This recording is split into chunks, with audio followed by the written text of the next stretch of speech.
La justice divine existe et s'appelle karma. Nous ne la verrons pas toujours au moment où nous le souhaitons, mais elle est toujours là, observant et attendant le moment approprié pour équilibrer la balance. Il ne s'agit pas d'attendre la souffrance des autres ou la chute de ceux qui nous ont fait du mal, mais de croire que nos actions, lorsqu'elles sont guidées par le bien, nous mèneront à une vie épanouie. Tous, à un moment ou un autre de notre vie, avons entendu cette célèbre phrase « Tout ce que tu donnes te revient ». Cette idée n'est pas seulement une croyance populaire, mais dans de nombreuses cultures. Elle est connue sous le nom de karma, un principe qui établit que nos actions, qu'elles soient bonnes ou mauvaises, ont des conséquences. Le karma n'est pas immédiat, mais il est inévitable. Beaucoup croient que c'est la manifestation de la justice divine, une force invisible qui veille à équilibrer la balance de nos actes. Il y a quelque temps, j'ai raconté l'histoire d'un homme nommé Mario, qui pendant des années a vécu en croyant que le monde lui devait tout. Dans sa jeunesse, il a profité de chaque occasion pour tirer parti des autres, sans penser aux conséquences. C'était le genre de personne qui manipulait et trompait pour son propre bénéfice, sans se soucier de qui il pouvait blesser en cours de route. Mais comme cela arrive souvent, le temps passa, et Mario, qui avait construit sa vie sur des mensonges et des trahisons, commença à voir tout ce qu'il avait fait lui revenir peu à peu. Il perdit des amis, son entreprise échoua, et les personnes en qui il avait confiance l'abandonnèrent. Alors Mario réalisa quelque chose. Sa chute n'était pas seulement une question de malchance, c'était le karma qui lui faisait payer chacune de ses dettes. Le karma n'est pas une vengeance, il n'agit pas avec haine ou rancœur, il te rend simplement ce que tu as semé. Si tu sèmes la douleur, tu reçois de la douleur. Si tu sèmes l'amour, tu reçois de l'amour. C'est la justice divine que beaucoup aspirent à voir, mais que peu comprennent. Il ne s'agit pas d'attendre que ceux qui nous ont fait du mal souffrent, mais de comprendre que chaque action a une réaction. Le concept du karma n'est pas exclusif à une seule croyance. En réalité, nous le trouvons dans différentes cultures et philosophies, chacune avec sa propre nuance. Dans l'hindouisme, le karma est une loi naturelle, une force cosmique qui régit le cycle de la vie, de la mort et de la réincarnation. Pour eux, nos actions dans cette vie affectent non seulement le présent, mais aussi nos vies futures. Dans le bouddhisme, le karma est un enseignement fondamental qui nous invite à vivre avec compassion et conscience, sachant que chaque action a un impact sur notre bien-être spirituel. Même dans des philosophies occidentales, nous trouvons des parallèles avec le karma. Le philosophe grec Socrate disait que la justice consiste à faire ce qui est juste, et faire ce qui est juste est sa propre récompense. Dans le christianisme, bien que le terme karma ne soit pas mentionné, l'idée que celui qui sème des vents récolte des tempêtes reflète un concept similaire. Ce que nous faisons, d'une manière ou d'une autre, nous revient toujours. Une histoire populaire dans le bouddhisme raconte qu'il y a de nombreuses années, dans un petit village d'Asie, vivait une femme connue pour sa gentillesse. Bien qu'elle n'eût pas grand-chose, elle partageait toujours ce qu'elle avait avec les nécessiteux. Un jour, un vieux vagabond arriva chez elle en demandant de l'aide.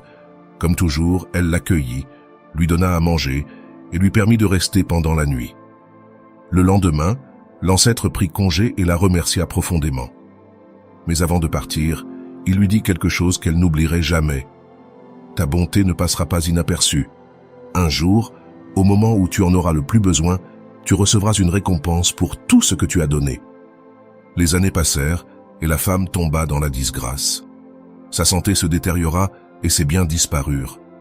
Elle pensa qu'elle était seule, mais dans un moment de désespoir, une famille qui avait entendu parler de sa bonté dans le passé l'aida, lui donnant un foyer et lui permettant de vivre le reste de ses jours avec eux. Pour elle, c'était la manifestation du karma. Sa bonté était revenue au moment où elle en avait le plus besoin. Le karma n'a pas hâte, il n'agit pas immédiatement, mais il arrive toujours au bon moment. Les différentes cultures nous montrent que cette justice divine ne connaît pas de frontières.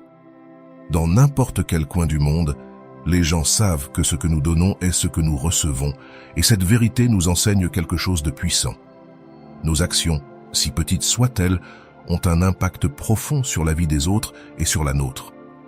Parfois, nous pensons au karma seulement au niveau individuel. comme s'il n'affectait que nos vies personnelles. Mais le karma, en tant que manifestation de la justice divine, se reflète également dans le comportement des sociétés. Les actions collectives d'une communauté, d'un pays ou même de l'humanité entière peuvent avoir des répercussions au fil du temps. Et c'est dans ces moments-là que le karma devient le plus évident. Un exemple clair est le traitement de la nature. Pendant des décennies, les êtres humains ont exploité les ressources de la planète sans penser aux conséquences. Ils ont abattu des forêts, pollué des rivières et détruit des habitats, tout cela au nom du progrès. Mais avec le temps, nous avons commencé à ressentir les conséquences de ces actes. Le changement climatique, la perte de biodiversité et les catastrophes naturelles qui semblent augmenter en fréquence. C'est comme si la nature nous rendait justice pour le dommage que nous lui avons causé. Une autre preuve de ce karma collectif se voit dans les sociétés qui ont grandi sous des systèmes d'injustice. À travers l'histoire, les civilisations construites sur l'oppression et l'abus de pouvoir ont finalement fait face à leur propre chute. Pensez aux grands empires qui ont autrefois gouverné le monde d'une main de fer, comme l'Empire romain, dont le pouvoir s'est effondré à cause des mêmes injustices qu'il commettait à l'intérieur de ses propres frontières. Bien que la justice puisse parfois sembler tarder à arriver, l'histoire nous montre que chaque acte a sa rétribution. Il ne s'agit pas seulement de punition, il y a aussi des récompenses lorsqu'une société se consacre au bien. Les communautés qui ont encouragé le respect mutuel, l'égalité et la compassion au fil du temps récoltent les fruits de la paix, du bien-être et du progrès. La justice divine n'est pas aveugle. Elle sait récompenser les actions alignées sur le bien commun. Le karma, dans sa manifestation la plus large, est un rappel que nos actions, qu'elles soient individuelles ou collectives, ont toujours des conséquences. Nous ne pouvons pas y échapper, et ce que nous semons aujourd'hui en tant que société, nous le récolterons à l'avenir.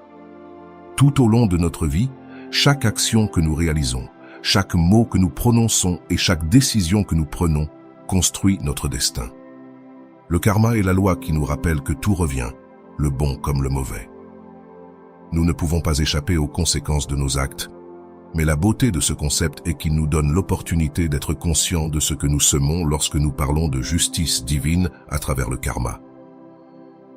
En parlant d'une punition arbitraire ou d'une récompense immédiate, le karma est un reflet de la façon dont nous traitons le monde et les personnes qui nous entourent.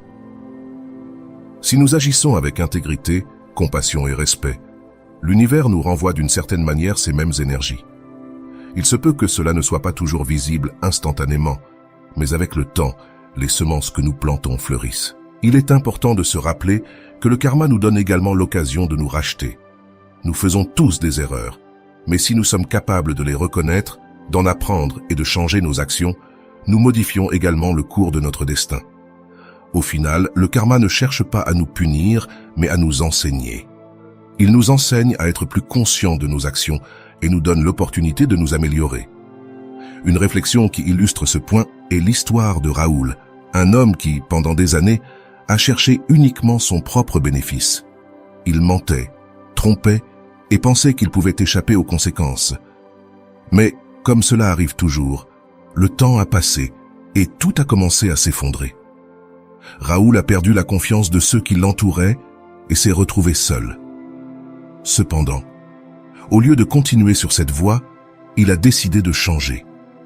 Il s'est efforcé de réparer le tort qu'il avait causé, a présenté des excuses à ceux qui l'avaient blessé et a commencé à vivre avec une nouvelle conscience.